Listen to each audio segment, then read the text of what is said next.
முருகனே துணை. அனைவருக்கும் இனிய வணக்கம்.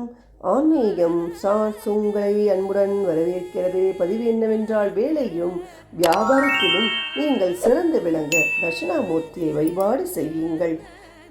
சில பேர் ஒரு வேலையில் நிரந்தரமாக இருக்க மாட்டார்கள். ஒரு வருடத்தில் நாம் 10 வேலை மாறினாலும் ஒரு வேலையிலும் மன திருப்தி இருக்காது. நல்ல சம்பாத்தியம் கிடைக்காது. நல்ல பெயர் கிடைக்காது. சில பேரால் ஒரு தொழிலை வெற்றிகரமாக நடத்தி செல்ல முடியாது. ஆனால் சொந்த தொழில் செய்ய வேண்டும், நிறைய சம்பாதிக்க வேண்டும் என்ற ஆசை இருக்கும். நிறைய பணத்தை கொண்டு போய் வியாபாரத்தில் போட்டு நஷ்டம் அடைவார்கள். நாய்படாத பிழப்பு என்று சொல்வார்கள் அல்லவா? அதைப்போல உங்களுடைய வாழ்க்கையும் அலைச்சலாகவே இருந்தால் இந்த வழிபாடு உங்களுக்கு தான். இந்த வழிபாட்டை செய்தால் நிச்சயமாக செய்யும் தொழிலும் செய்யும் வேலையிலும் மன நிம்மதியும் நிரந்தரமான ஒரு சந்தோஷமும் கிடைக்கும். வியாபாரத்திலும் வேலையிலும் முன்னேற்றம் தரும் தட்சிணாமூர்த்தி வழிபாட்டை பற்றிய விரிவான தகவலை காணலாம். தட்சிணாமூர்த்தி வழிபாடு. சிவன் கோவிலில் இருக்கும் தட்சிணாமூர்த்தி கோவிலில் இந்த பரிகாரத்தை செய்ய வேண்டும். மாதந்தோறும் வரக்கூடிய புரட்டாதி நட்சத்திரம், உத்திராடம் நட்சத்திரம், இந்த 2 நாட்களில் இந்த பரிகாரத்தை செய்வது சிறப்பு. ஏனென்றால் வேலை தொழில் சிறப்பாக இருக்க வேண்டும் என்றால் இந்த 2 நட்சத்திரங்களிடம் தான் நாம் சரணாகதி அடைய வேண்டும். சிவன் கோவிலில் இருக்கும் தட்சிணாமூர்த்திக்கு மஞ்சள் நிற வஸ்திரத்தை வாங்கி தானம் கொடுத்துவிட்டு 2 நெய் விளக்குகள் ஏற்றி வைத்துவிட்டு கருப்பு கொண்ட கடலை ஊற வைத்து உங்கள் கையாலேயே மஞ்சள் நூலால் மாலை கோர்த்து தட்சிணாமூர்த்திக்கு போட வேண்டும்.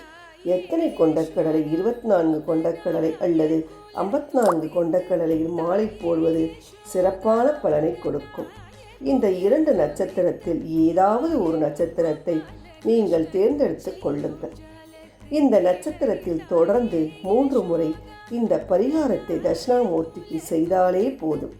தொடர்ந்து 3 புரட்டாதி நட்சத்திரம் அல்லது தொடர்ந்து 3 உத்திராடம் நட்சத்திரம் இந்த வழிபாட்டை ஒரு முறை செய்து முடித்தாலே உங்கள் வியாபாரத்திலும் வேலையிலும் இருக்கக்கூடிய பிரச்சனைகள் நீங்கும் என்பது நம்பிக்கை. இது போக வாரம் தோறும் வரக்கூடிய வியாழக்கிழமையில் தட்சிணாமூர்த்தி கோவிலுக்கு சென்று மஞ்சள் நிற பூக்களை இறைவனுக்கு சமர்ப்பணம் செய்து 2 விளக்குகள் ஏற்றி வைத்துவிட்டு வேண்டிக் கொண்டால் நிச்சயம் நல்லது நடக்கும். உங்களுடைய சூழ்நிலையானது மாறும். நல்ல வேலையாக இருக்கும் மேனேஜர் தொழிலை மட்டும் தாங்கவே முடியாது. உடன் வேலை செய்பவர்கள் நம்மை முன்னேற்றவே விட மாட்டார்கள். ஏதாவது ஒரு தொல்லையை நமக்கு கொடுத்து கொண்டே இருப்பார்கள். அப்படிப்பட்டவர்களுடைய பிரச்சனையில் இருந்து விடுபட வேண்டும் என்று வேண்டிக் கொண்டும் இந்த வழிபாட்டை செய்யலாம். வியாபாரத்தில் ஒரு நிலையற்ற தன்மை இருக்கிறது. எந்த வியாபாரம் செய்தாலும் படுதோல்வி, எதிரி பிரச்சனை. நானும் மளிகை கடை வைத்துள்ளேன். எனக்கு பக்கத்தில் இருப்பவரும் மளிகை கடை வைத்துள்ளார். 2 பேர் கடையும் ஒன்றுதான்.